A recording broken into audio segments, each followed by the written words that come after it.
Halo, Assalamualaikum warahmatullahi wabarakatuh. Saya Fitri Aini dengan NIM 19082051109 dari Akuntansi Syariah 5C.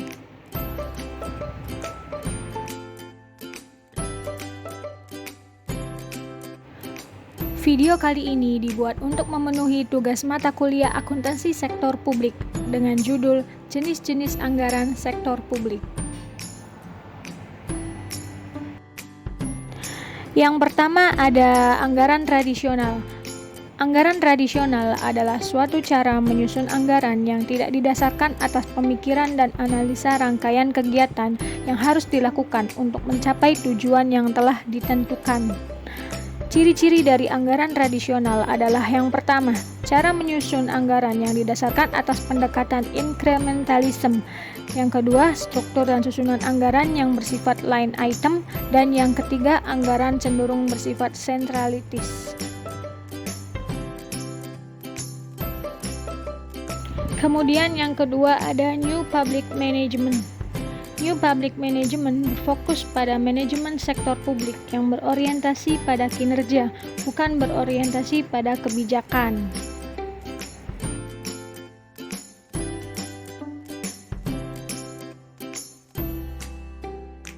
Kemudian ada perbedaan antara anggaran tradisional dengan New Public Management. Yang pertama, anggaran tradisional bersifat sentralistis, sedangkan New Public Management bersifat desentralisasi. Yang kedua, anggaran tradisional berorientasi pada input, sedangkan New Public Management berorientasi pada input, output, dan outcome. Yang ketiga, anggaran tradisional tak terkait dengan perencanaan jangka panjang, sedangkan New Public Management utuh dan komprehensif dengan perencanaan jangka panjang. Yang kelima, anggaran tradisional bersifat line item dan incrementalism, sedangkan New Public Management berdasarkan sasaran kinerja. Yang kelima, anggaran tradisional memiliki batasan departemen yang kaku, sedangkan New Public Management lintas departemen. Kemudian, anggaran tradisional menggunakan aturan klasik dan New Public Management menggunakan zero-based accounting.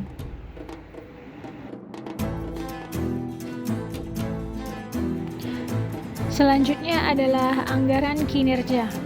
Anggaran kinerja adalah sistem yang mencakup kegiatan penyusunan program dan tolak ukur kinerja sebagai instrumen untuk mencapai tujuan dan sasaran program.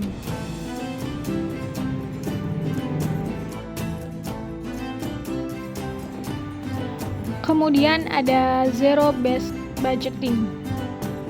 Zero-based budgeting adalah penyusunan anggaran yang bersifat inkremental, berdasarnya realisasi anggaran tahun ini untuk menetapkan anggaran tahun depan, yaitu dapat menyesuaikannya dengan tingkat inflasi atau jumlah penduduk. Zero-based budgeting mensyaratkan adanya evaluasi atas semua kegiatan atau pengeluaran dan semua kegiatan dimulai dari basis nol.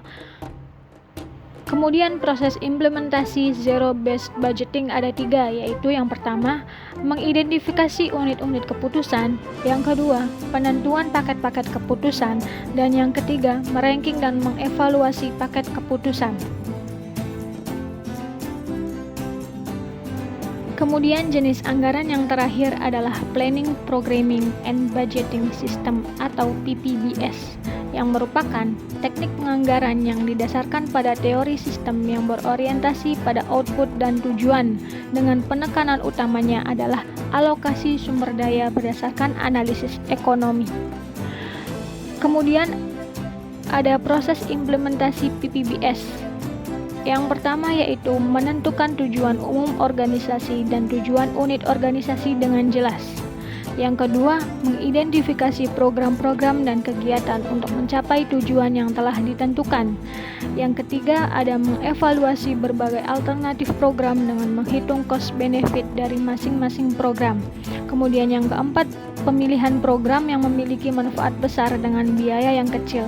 Dan yang terakhir adalah alokasi sumber daya ke masing-masing program yang telah disetujui. Nah, itu dia materi tentang jenis-jenis anggaran sektor publik. Sekian video dari saya, kurang lebihnya mohon maaf. Wassalamualaikum warahmatullahi wabarakatuh.